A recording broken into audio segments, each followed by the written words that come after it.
너희는 여호와를 만날 만한 때에 찾으라. 가까이 계실 때에 그를 부르라.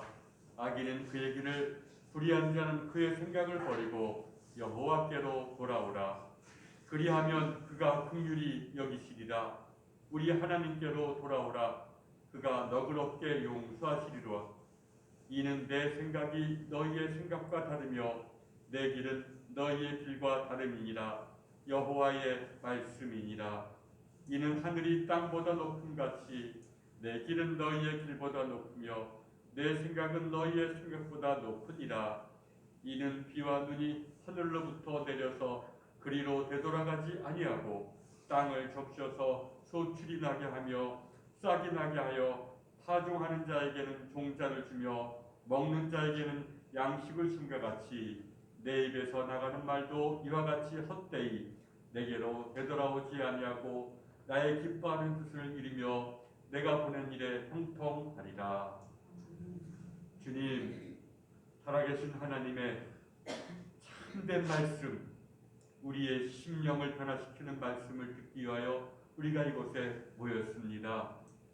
주님, 성령님께서 우리의 눈과 귀와 입과 마음을 열어주셔서 우리에게 말씀하시는 하나님의 참된 뜻을 마음에 새기는 시간 되게 하여 주시옵소서. 주님께는 영광이요, 저희에게는 참된 구원을 이루어지는 시간 되게 하여 주옵소서. 예수님의 이름으로 기도드렸습니다. 아멘. 경배찬송 9장 1절과 4절입니다.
이 시간 우리 함께 하나님 앞에 죄의 고백을 드립니다.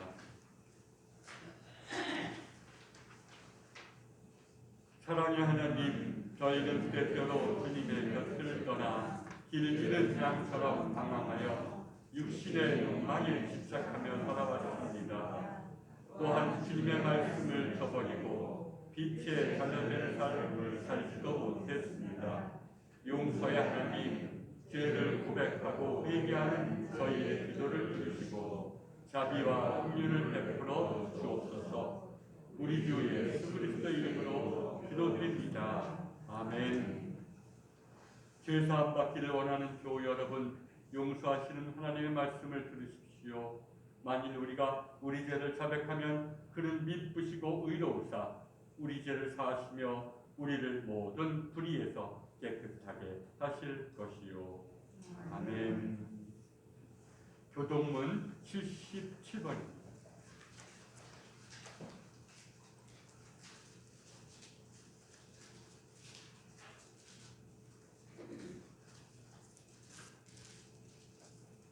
하나님이 세상을 이처럼 사랑하사 독생자를 주셨으니 이는 그를 믿는 자마다 멸망하지 않고 영생을 얻게 하려 하심이라. 하나님이 그 아들을 세상에 보내신 것은 세상을 심판하려 하심이 아니요 그로 말미암아 세상이 구원을 받게 하려 하십니다. 그를 믿는 자는 심판을 받지 아니하는 것이요 믿지 아니하는 자는 하나님의 독생자 이름을 믿지 아니하므로 벌써 심판을 받는 것이니라.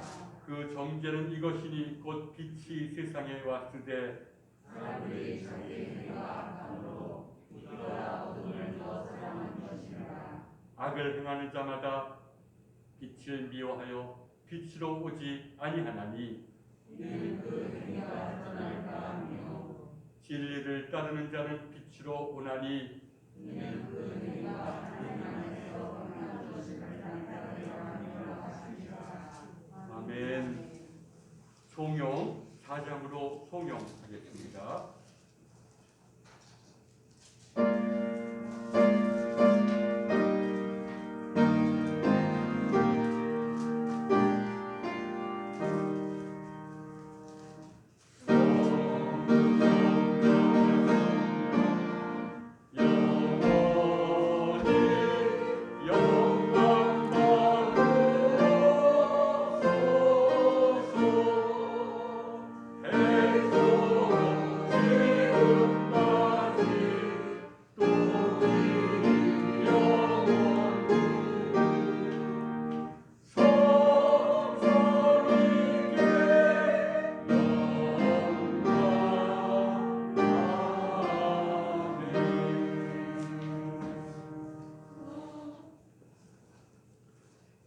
이혜성 권사님 기도 인도하겠습니다.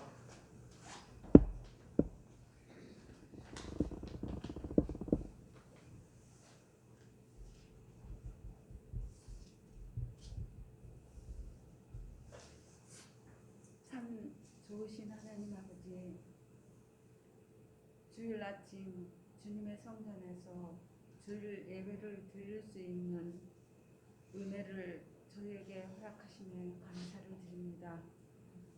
이 시간 신령과 진정으로 예배 드리게 하옵소서. 하나님 아버지, 긴 코로나의 여파 속에서 하나님에 대한 갈망이 약해지는 것을 느낍니다.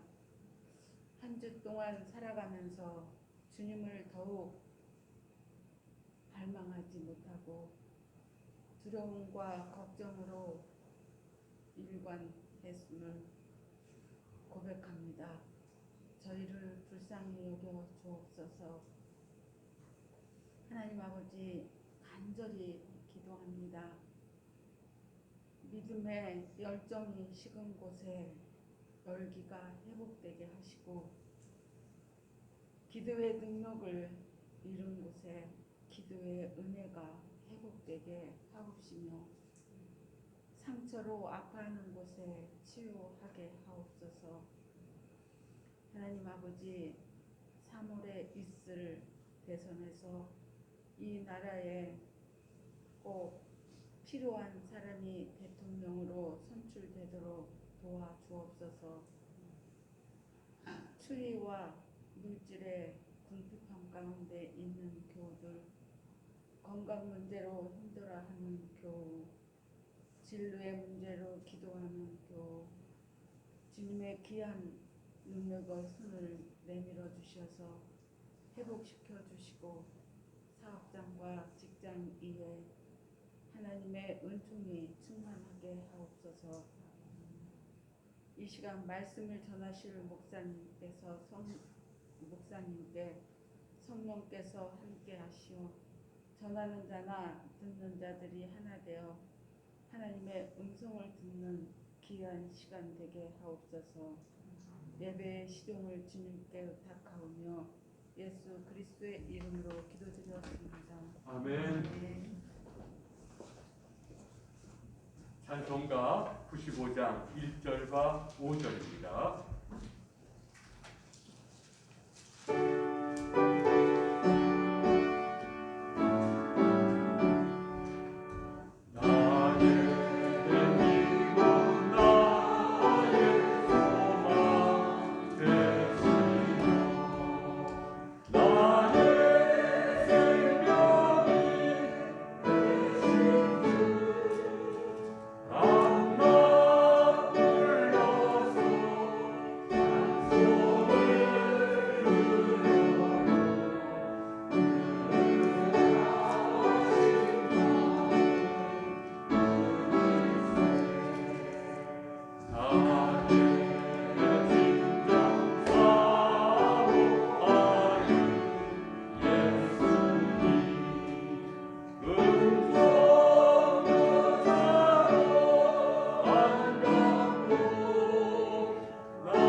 주연절 다섯째 주일 성경 말씀은 마태복음 5장 8절 말씀입니다.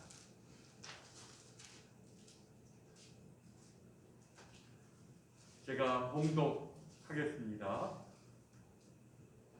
마음이 청결한 자는 복이 있나니 그들이 하나님을 볼 것임이요. 아멘. 주현절은 주님께서 공적으로 사람들 앞에 나타나신 절기입니다. 그래서 서방교회에서는 동방박사가 예수님께 경배한 사건을 서방교회는 그러나 동방교구들은 세례요한에게 예수님이 세례를 받으신 사건부터 이제 예수님의 공생애가 시작되었다고 합니다. 그래서 이런 주연절 날에는 특히 예수님의 생애를, 예수님의 공적인 생애를, 예수님이 걸어온 길을 우리가 회상하는 주간입니다. 물론 예수님은 우리의 구원자이십니다. 그러나 그분이 구원자라는 것은 그분이 우리에게 하나님 나라를 가져다 주시는 분이요. 그분으로 말미암아 우리가 하나님 나라에 들어갈 수가 있게 되었다는 것을 얘기하고, 더 말하면 그분으로 말미암아 우리가 하나님과 교제하고 하나님과 연합하는 그런 참된 구원의 경지에 이르게 되었다는 겁니다. 구원이란 하나님과 친교를 하는, 하나님과 연합하는 것을 성경에서는 구원이라고 얘기합니다. 그래서 죄에서부터 건전을 받아서 하나님과 연합되는 것이 깊어질 때 구원이 깊어졌다고 말합니다. 그래서 우리가 육신을 떠날 때 이 연합은 더더욱 온전해지지만 이러한 하나님과의 연합하고 친교를 하는 것은 이 땅에서부터 시작되어야 되는 것입니다. 바로 이를 위해서, 하나님과의 친교를 위해서, 하나님과 연합을 위해서, 이 얼마나 우리 피조물들에게 영광스러운 일입니다. 피조물이 하나님과 교제를 하는 것, 피조물이 하나님과 창조주 하나님과 연합되는 것만큼 귀한 일이 어디 있겠습니까? 그걸 바로 성경에서는 구원이라고 하고, 바로 이것이 예수님을 통해서 우리에게 주어졌다라고 말합니다. 이런 의미에서 예수님을 우리의 구원자요 또 중보자다. 그분을 통해서 우리가 하나님의 사랑에 눈을 뜨고 하나님과 교제할 수가 있게 되었다. 그래서 이 예수님이 그러나 이제 십자가 부활을 통해서 우리에게 주어졌다라는 말을 씁니다. 우리에게 주어졌다. 그래서 우리 안에 계시게 되었다는 것입니다. 그래서 모든 인간은 존재한 존재입니다. 우리가 존재해서가 아니라 우리 안에 주님이 계시기 때문에 사람들은 존귀한 존재라고 얘기할 수가 있습니다. 이 때문에 우리 안에 계신 이 주님, 그래서 사도 바울은 그래서 우리들을 바로 하나님의 뭐라고 그러죠? 집. 너희가 성전임을, 너희 안에 하나님이 계신 줄 왜 모르느냐? 이렇게 얘기하기도 했던 것입니다. 그런데 우리 안에 주님이 계셔서 때로는 주님의 사랑에 눈을 뜨고 정말 주님이 내 안에 계시고 그 사랑에 눈을 뜨고 그래서 그분과의 교제가 시작되기도 하지만 대부분의 경우에는 주님이 우리 안에 계셔도 주님을 느끼지 못하고 그 음성을 듣지 못하게 하고 그것을 바라보지 못하게 하는 악한 세력들이 우리 하나님과 주님과 나 사이를 가로막고 있습니다. 그래서 그런 세력에 휘둘리다 보면 우리 본성이 어두워지고 우리 눈이 어두워져서 주님이 코앞에 있어도 보질 못하고 아무리 소리 내서 불러도 듣질 못하게 되고 또 그런 악우리의 죄로 인해서 타락한 본성을 통해서 나오는 악한 생각은 우리가 주님을 바라보거나 주님의 음성 듣는 것을 굉장히 회방합니다. 그래서 우리에게는 이런 악한 영과 싸우거나 악한 영에 의해서 타락한 본성과 싸우고 그런 본성에 깃들어있는 악한 생각과 싸우는 영적인 투쟁이 우리가 바로 그리스도인이 걸어가야 될 길입니다. 근데 그런 걸어가야 될 길을 예수님께서 우리에게 먼저 보여주셨던 것입니다. 그래서 예수님을 구원자일 뿐만 아니라 그분은 우리가 걸어가야 될 길을 미리 보여주신 분, 그래서 우리의 모범자라고 얘기합니다. 우리가 주님을 따라가면 따라갈수록 그분을 더욱더 깊이 만나게 되는 것입니다. 그래서 예수님은 나의 구원자이시기 때문에 또 나에게 모범자가 되시는 법입니다. 그래서 예수님은 이러한 맥락으로 우리에 앞서서 세례를 받으셨죠. 그래서 우리가 영적인 싸움에서 가장 소중한 것은 세례받는 일입니다. 세례란 무엇입니까? 나의 실상을 깨닫고 나의 실상을 하나님의 심판에 맡기는 겁니다. 죽이면 죽겠고 살리면 살겠습니다. 내 자신을 주님께 맡깁니다. 이게 바로 세례의 의미고 이런 세례 속에서 우리에게 참회의 눈물이 나오는 것이 이 세례의 아주 의미죠. 그래서 이런 늘 참회하는 것이 참 우리의 삶 속에 계속 있어야 됩니다. 참회가 깊어지는 것이지 참회는 한 번 하고 마는 것은 아닙니다. 그래서 이런 세례를 받으시고 또 예수님이 광야로 가서 성령님에 이끌려서 광야로 가서 마귀에게 시험을 받으셨다고 얘기를 하죠. 세례를 받고 또 우리에게 말하면 영성 훈련의 시간을 가졌던 것입니다.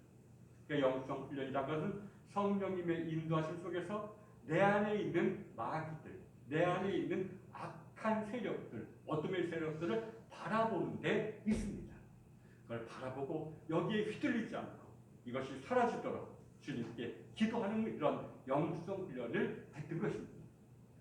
참 우리가 나 자신을 하나님의 심판에 맡기는 것도 중요하지만 또 성령님의 인도하심 받아서 내 안에 어둠이 있구나 알아야 됩니다. 그러니까 여러분 깊은 성자들의 글에는 뭐라고 고백합니까? 내 안에 정말 얼마나 많은 악마들이 있는지를 내가 보고 눈물 흘리며 주님께 기도한다라고 말합니다. 그러나 보통 사람들은 보질 못합니다. 그러니까 자기가 항상 의로운 줄 압니다. 그러나 진짜 성자들은 내 안에 이런 악뿌리 깊은 악이 있어서 이것에 내가 휘둘리고 언제든지 주님 도우시지 않으면 내가 여기에 넘어갈 수밖에 없는 존재입니다라는 것을 고백하게 됩니다. 사도 바울도 뭐라고 고백했습니까? 나는 뭐의 괴수라고 말했습니까? 천사의 종이라고 말하지 않았습니까? 마귀의 괴수다. 내 안에 그럼 바로 내 안에서 나의 죄만이 아니라 세상 죄를 본 것입니다. 참 저는 요즘에 세상 죄라는 우리가 자기 자신을 깊이 인식하면 내 자신의 허물도 발견하게 되지만 또 이런 내 안에서 유혹도 발견되지만 세상에 있는 죄가 내 안에도 있음을 발견하게 되는 것입니다. 세상 죄가 내 안에도 있다. 그리고 이러한 죄에서부터 나오는 악한 생각을 분별할 줄 알아야 됩니다. 우리가 흔히 모든 생각을 우리가 따르는데 생각나는 대로 살 것이 아니라 생각을 분별해야 됩니다. 이런 생각은 악한 영으로부터 나온 생각이고 이러한 생각은 성령님께서 주시는 생각이구나. 이것을 분별할 줄 알아야 됩니다. 그래야지 우리 안에서 어둠의 세력들을 내쫓고 우리 안에 계신 주님을 바라볼 수가 있기 때문입니다. 그래서 이러한 과정이 필요한 것을 예수님께서 모범으로 우리에게 보여주셨습니다. 그러니까 참 진정으로 겸손한 마음으로 하나님 앞에서 내 자신을 하나님의 심판에 맡기면서 내 자신을 깨닫게 되고 내 안에 있는 모든 것들을 분별하게 되는 것, 또 이러한 삶이 얼마나 소중한 것인지를 우리에게 보여줍니다. 저는 가끔 생각하기를 정말 우리 인간은 정말 내가 살아야 되는데, 내가 내 삶의 주체가 되어야 되는데 그러는가? 그러는 삶이 많은가? 아니면 생각 나는 대로 사는 사람이라면 때로는 악한 영이 주는 생각에 거기에 휘둘린다면 우리는 결국 우리를 조종하는 것은 악한 영이 아닌가? 이런 생각도 해보게 됩니다. 그러나 성령님의 인도하심을 바라볼 때 그때 비로소 내가 나다운 삶을 살게 되는 것입니다. 그리고는 예수님께서는 이런 것을 마치고 우리에게 첫 번째 던진 일성은 회개하라. 하나님 나라가 가까이 왔다. 하나님 나라가 너희 안에 있다. 회개하라. 돌아서라는 것이죠. 회개하라는 말은 돌아서라는 겁니다. 삶을 돌아서라. 이 죄에 빠져있는 삶에서 하나님께로 나아가는 삶을 살라. 이렇게 회개하라는 말을 했습니다. 그러나 성령이 비춰주시는 가운데서 너희의 실상을 깨닫고 죄로부터 돌아서서 하나님께로 나아가라. 그러나 우리의 마음이, 우리의 중심이 하나님께로 나아가야 될 것을 얘기해 주셨습니다. 그리고는 예수님께서 이것을 더 풀어주셔서 우리에게 하신 것이 산상설교입니다. 마태복음 5장부터 7장까지 굉장히 소중한 말씀이고, 다른 종교인들도 이런 산상설교를 깊이 묵상하면서 정말 예수님은 깊은 영성의 소유자다라고 고백하곤 합니다. 이 산상설교에서는 우리에게 맨 먼저 8가지 복에 대해서 말씀하죠. 우리가 보통 팔복이라고 말하는데 이거는 8가지 행복에 이르는 길을 뜻합니다. 8가지 행복에 이르는 8가지 길이라는 겁니다. 그래서 성경에서 말한 행복이라는 것은 다른 것이 아니라 하나님 나라를 누리는 삶을 행복이라고 말합니다. 하나님과 교제하는 삶을 행복이라고 말합니다.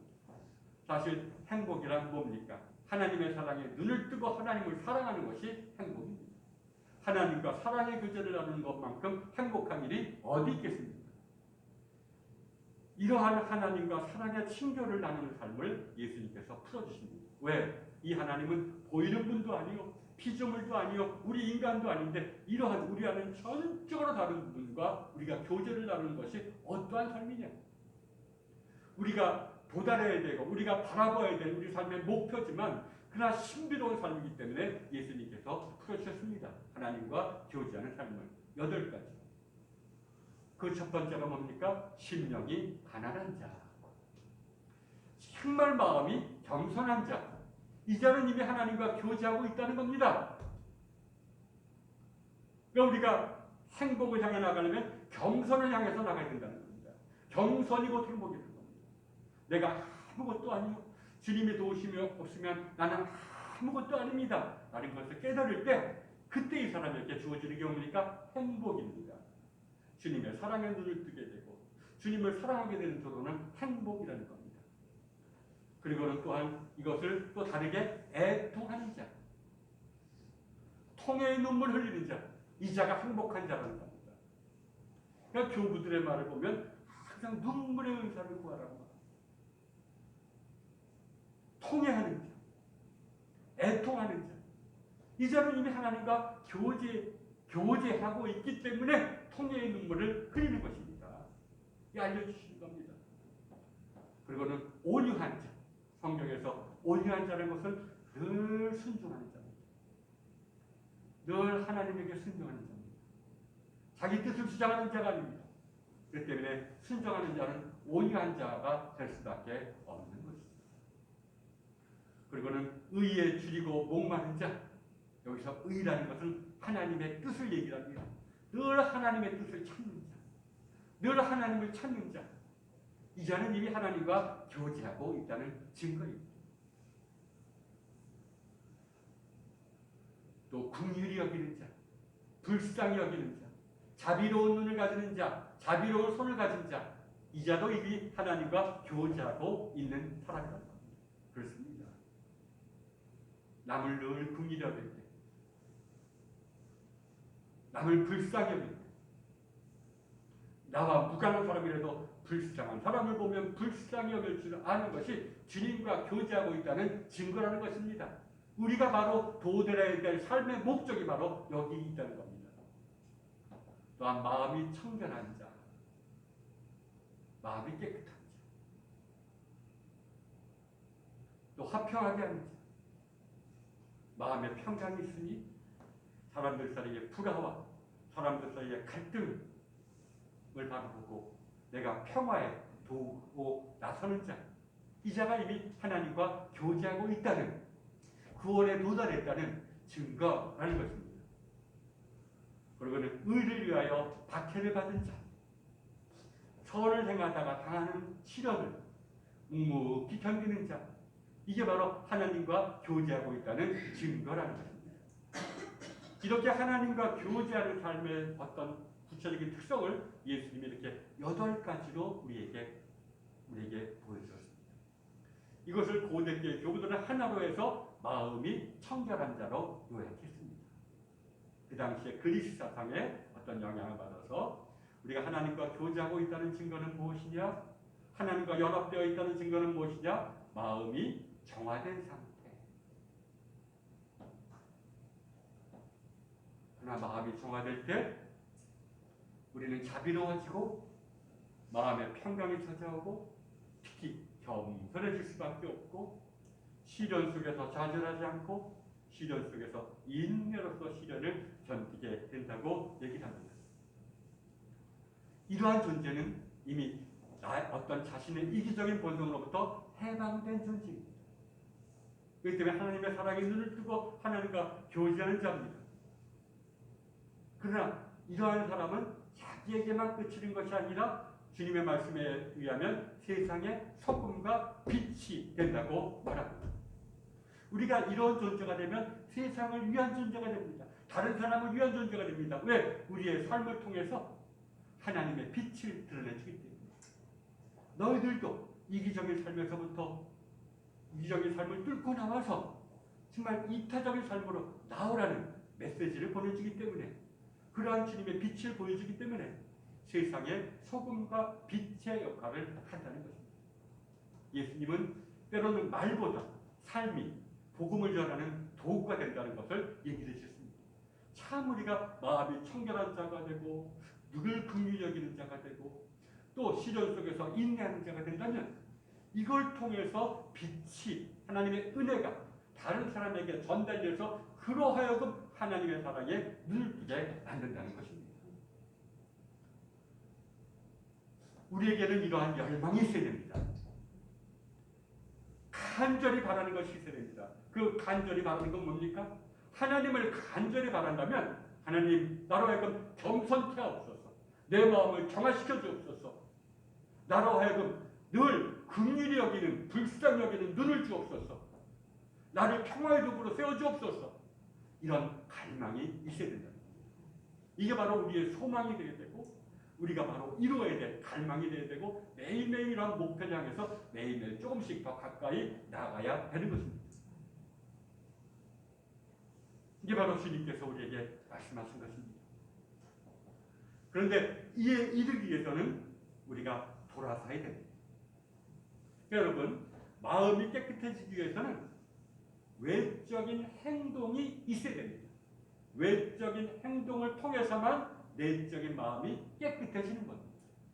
그래서 마음과 몸이 완전히 하나이듯이 우리의 어떤 마음속에서 느끼는 것과 외적인 행동도 사실은 둘이 아닙니다. 그래서 우리가 마음이 깨끗해지고 마음이 겸손해지기 위해서는 외적인 행동을 실천해야 됩니다. 이걸 가리켜서 성경은 회개라고 말합니다. 죄로부터 돌아서서 하나님께로, 그러나 구체적으로 뭡니까? 하나님의 계명으로 돌아서라. 그러니까 마음이 깨끗해지기 위해서는 하나님의 계명을 실천하라는 것입니다. 오늘 말씀 마태복음에서는 율법이라고 얘기합니다. 하나님이 모세를 통해서 너희에게 주시는 그 계명을 너희가 묵상하고 이걸 하나하나 실천해 나갈 때 알게 모르게 너희 마음이 깨끗해질 것이다. 너희 마음이 바뀔 것이다. 이걸 얘기해 주실 것입니다. 예수님이 쉽게 정말 너희가 하나님께 나아가고 싶으냐? 그러면 하나님의 계명을 따르라. 라고 말합니다. 그래서 오해하는 자에게 내가 율법을 폐하러 온 것이 아니라 완성시키러 왔다. 율법의 한 구절도 세상 마지막 날까지는 폐해질 수가 없다라고 분명히 말씀하셨습니다. 그러면서 이런 하나님의 율법을 우리에게 풀어주셨습니다. 살인하지 말라라는 계명을 풀어주시면서 노하지 말라. 살인하지 말라는 계명의 뜻은 분노를 너희 안에서 사라지게 하라. 모든 살인의 뿌리 씨앗은 노하는 데 있습니다. 미워하고 분노하는 데 있기 때문에 분노를 너희 안에서 사라지도록 하라. 이렇게 풀어주시고 간음하지 말라. 이것은 예수님께서 마음속에 음욕을 제하여 버립니다. 마음속에 음욕이 남아있고 겉으로만 억지로 참는다. 이게 참아줄 수 있는 것은 아니라고 말합니다. 또 맹세를 하면 지키라는 그런 말씀을 풀어주시면서 아예 맹세를 하지 말라. 너희 자신이 얼마나 연약한지를 깨닫고 이해할 것에 이해하고 아니할 것에 아니하지 맹세를 하지 말라. 너희가 맹세를 지킬 수가 없다. 너희 힘으로. 그리고 원수에게서도 자비를 베풀라. 원수를 사랑하라. 그런 말씀이었죠. 불쌍한 자에게는 불쌍히 여기는 것이 중요합니다. 그런데도 때로는 그 사람이 나의 원수라서 나와 모르는 사람이라서 자비를 거둔다는 것은 결국 내 안에 뭐가 있다는 겁니까? 이기심이 있다는 겁니다. 사심이 있다는 겁니다.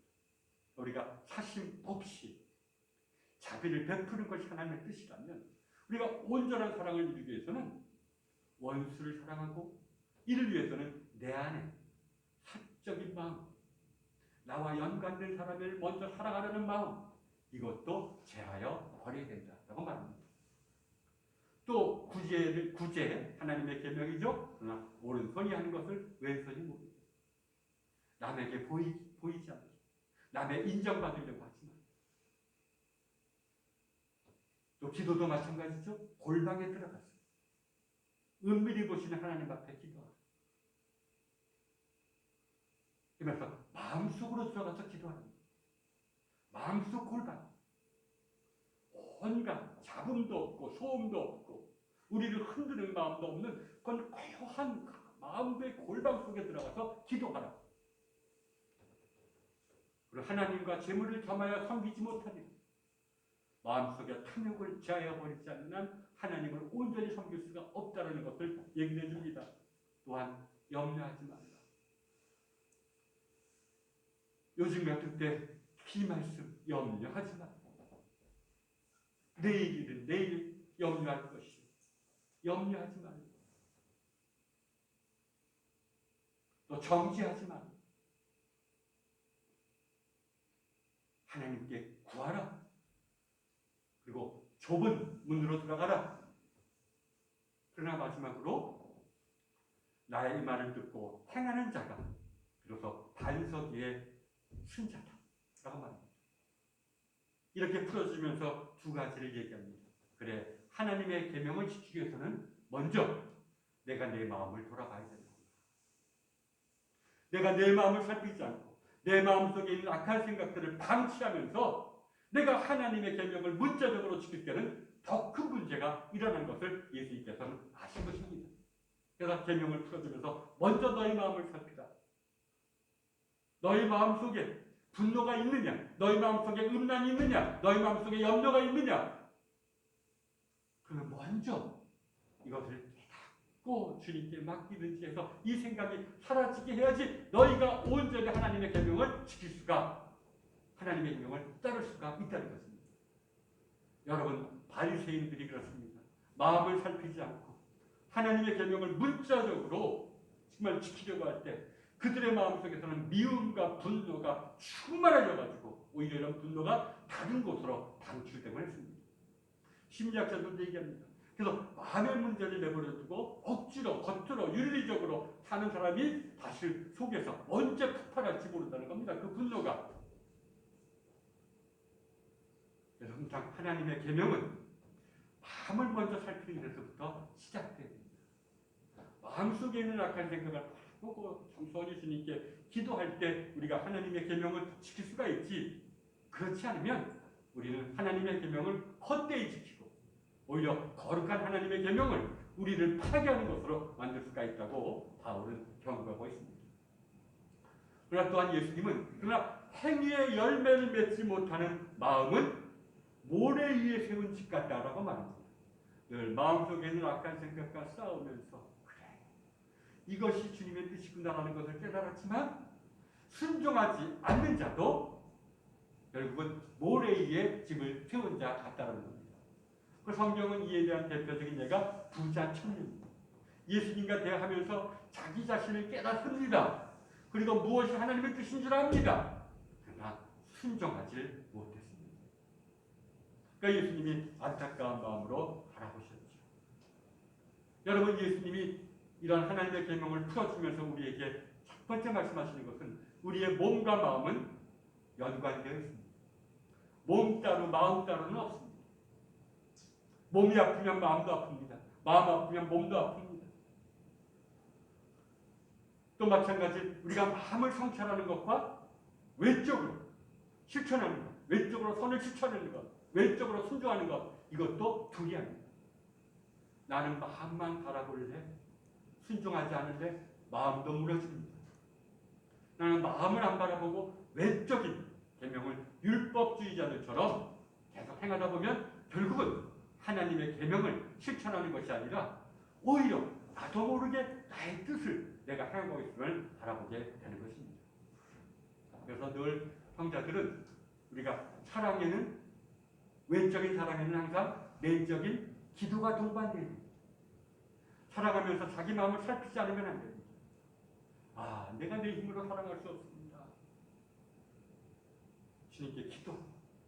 사랑을 해드려도 아, 내가 한 것이 아닙니다. 주께서 하신 것입니다. 마음으로 알게 됩니다.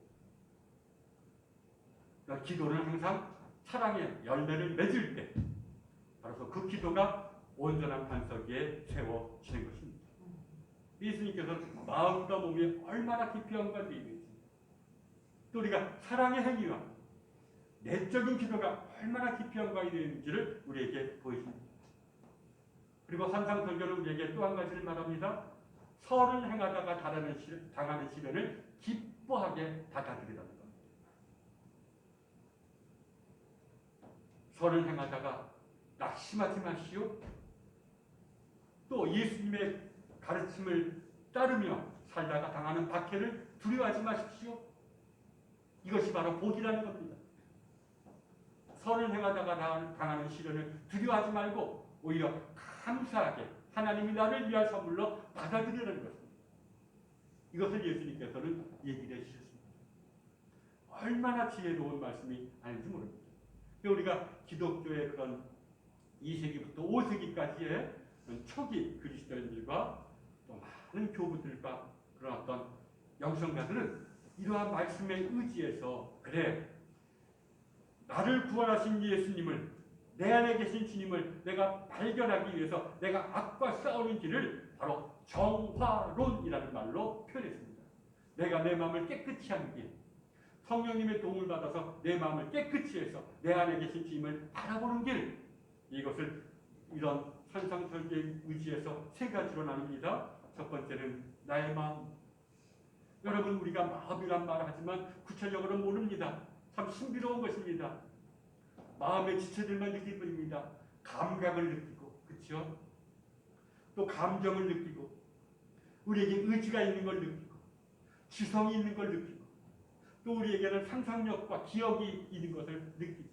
그러나 마음이라는 것은 사실은 이 모든 것이 따로따로 있는 게 아닙니다. 감정 따로, 감각 따로, 감정 따로, 지성 따로, 의지가 있는 따로가 있는 게 아닙니다. 하나의 강한 측면일 뿐입니다. 감각이 정화되기 위해서는 다른 모든 것들도 정화되게 됩니다. 이러한 우리 인간 안에 있는 이런 마음을 좀 학문적으로 상세하게 체분화시키기도 했습니다. 그러나 마음은 신비입니다. 그러니까 마음은 결국 인격의 중심, 우리의 중심, 우리의 몸과 또 우리의 정신의 어떤 중심, 이것이 어떻게 하면 우리가 정화될 수가 있을까?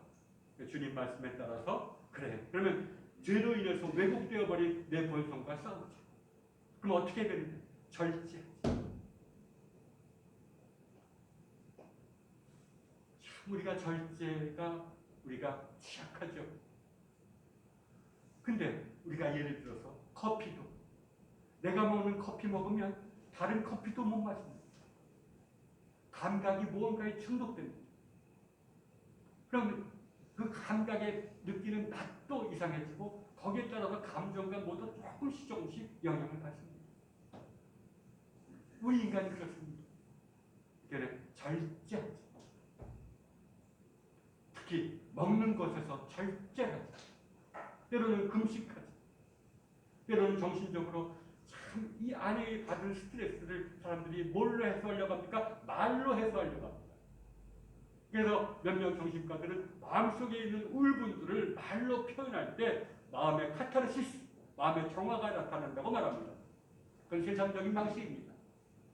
그러나 이렇게 우리에게는 이렇게 말로 풀려고 하는 것이 있습니다. 그래서 말도 절제하지. 오히려 말하기보다 들어주자.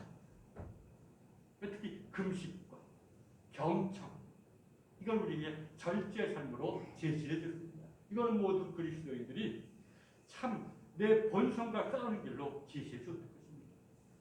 그리고는 이 본성을 통해서 나오는 악한 생각과 싸우는 길로 제시해 줄 것이 바로 뭡니까? 마음을 살피고 주님의 이름을 부르는 것입니다. 주님 제 안에 이런 생각이 있습니다. 이런 생각에 휘둘리는 이런 생각을 내 힘으로 쫓아낼 수가 없습니다. 주님, 저를 불쌍히 여겨주옵소서. 이런 기도. 그리고는 마지막으로는 그러나 인간이 이렇게 절제와 기도를 통해서 내 자신을 정화시켜 나간다 할지라도 한계가 있습니다. 하나님이 마지막에는 내가 성령님의 인도하심을 받아서 내가 능동적으로 내 자신을 정화시켜 나간다 해도 한계가 있습니다. 내 안에 뿌리 깊은 교만, 내게 보이지도 않는 교만, 내 안에 뿌리 깊은 죄, 내가 내가 볼 수도 없는 것, 이건 하나님만이 드러내주고 하나님만이 정화시켜 주실 것입니다. 정화시켜 주시기 때문입니다. 그래서 이럴 때 우리가 하나님이 직접 정화시켜 줄 때 나타나는 것이 시련이다. 그것이 영적인 시련이든지 삶 속의 시련이든지. 그래서 이것을 가리켜서 수동적인 정화, 하나님이 홀로 우리를 정화시켜주는 시간이라고 말합니다. 이것은 소위 말해서 영적인 싸움이 깊어질 때 나타나는 것이죠. 영적인 싸움이 깊어질 때 시련이 나타납니다. 내 영혼이 메말라지고 하나님 나를 버리신 것 같고 내가 지금 죽으면 지옥 갈 것 같고 그러나 견뎌내는 것. 그것이 바로 우리 마음속에 남아있는 마지막 교만을 하나님께서 끄집어내서 치유하는 시간입니다.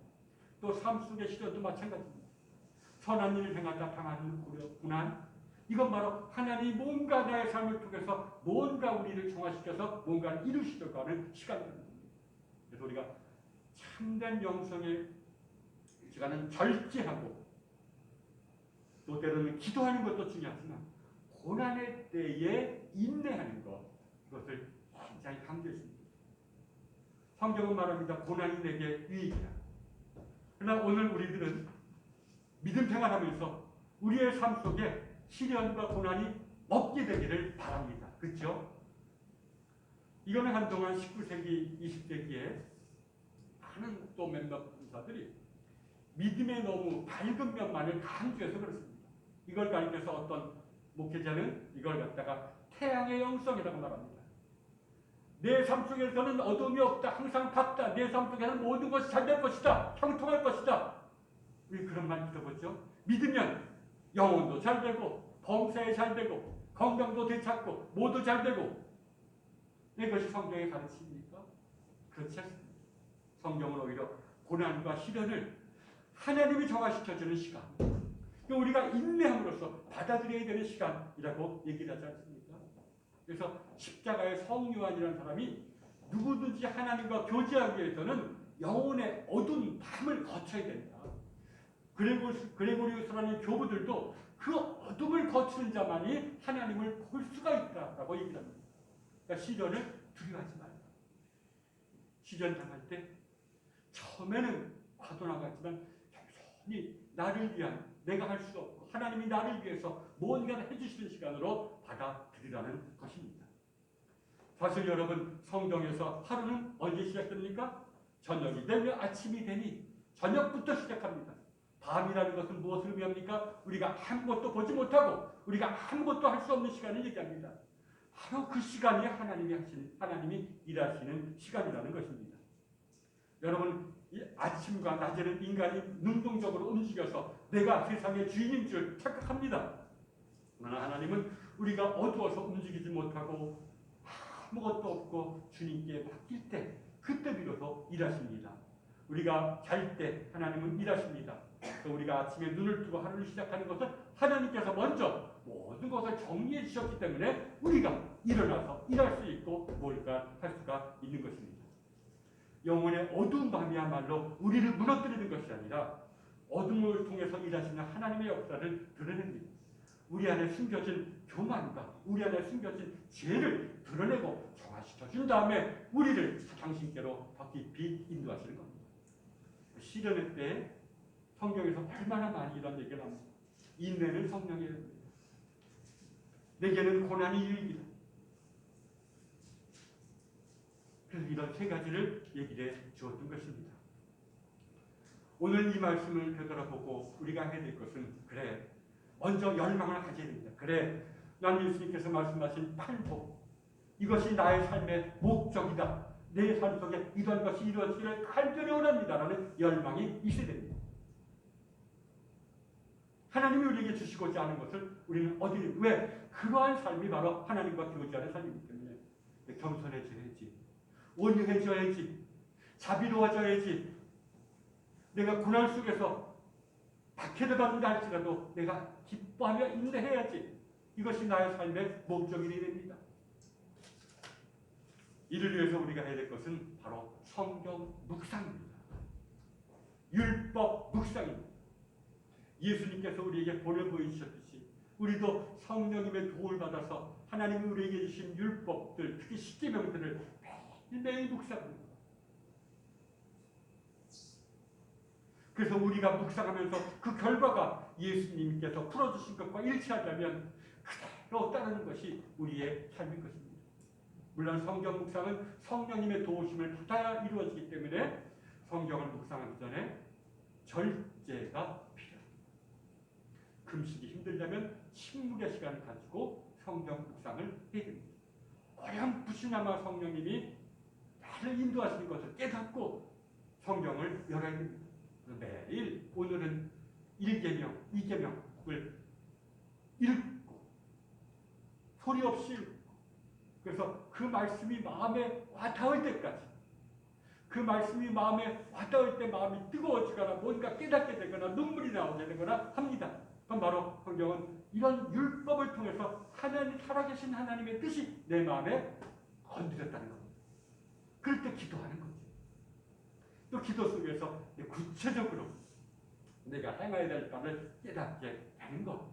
이게 바로 성경 묵상, 율법 묵상입니다. 성경 묵상입니다. 그럴 때 순종한다면 이 우리가 회개의 길을 걸어가는 것입니다. 하나님이 우리에게 주신 이런 행복한 삶을 위해서 우리에게 요구된 회개의 길을 걸어가게 되는 겁니다.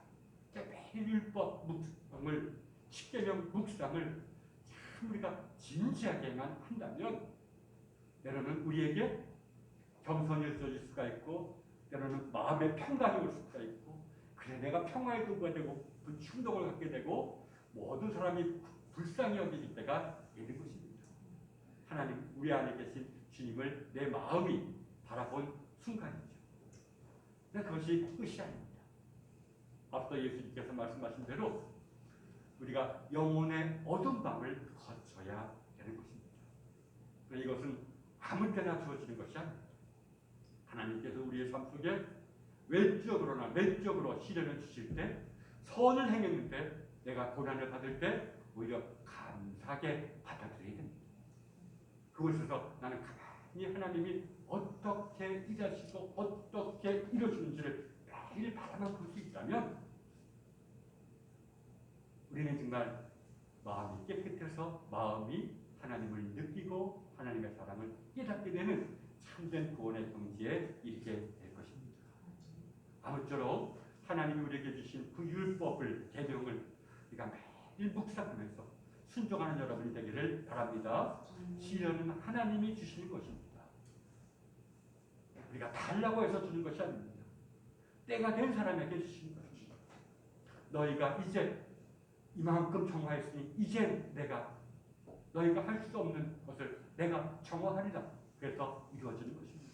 우리는 묵묵히 이런 것을 기다리면서 하나님의 계명을 묵상하는 삶을 살게 되시기를 주님의 이름으로 권면드립니다. 이제 사도신경으로 신앙 고백하겠습니다.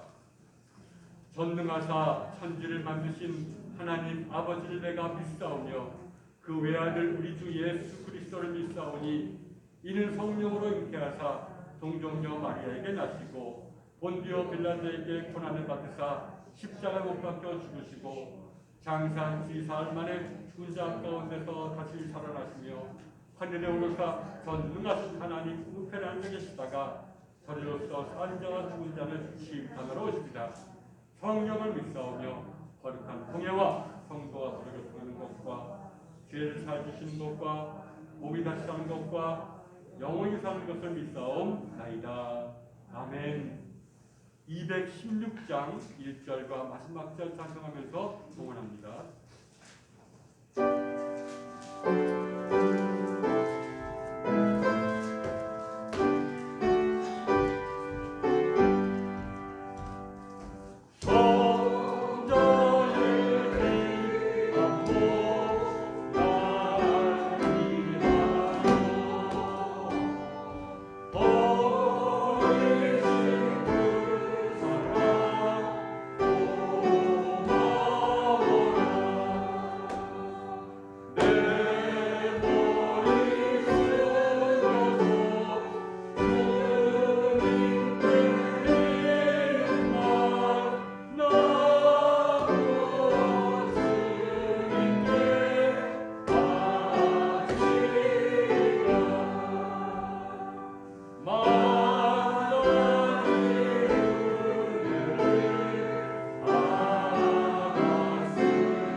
저희가 자고 있을 때에도 저희 안에서 일하시는 주님을 느끼게 하여 주옵소서.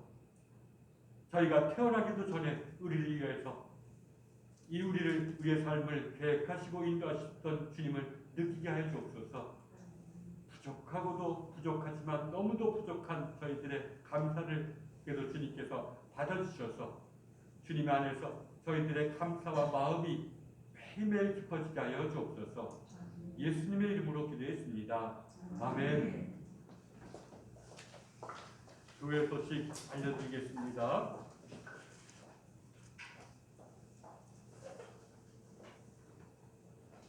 주일 예배 은총이 성도 여러분 모두에게 선사되기를 기원합니다. 성경에 의하면 축복도 하나님의 뜻이지만 고난도 하나님의 뜻입니다. 그러니까 모든 것 속에 하나님의 뜻이 깃들여져 있습니다. 왜? 그분이 창조주시오 주관자이시기 때문에.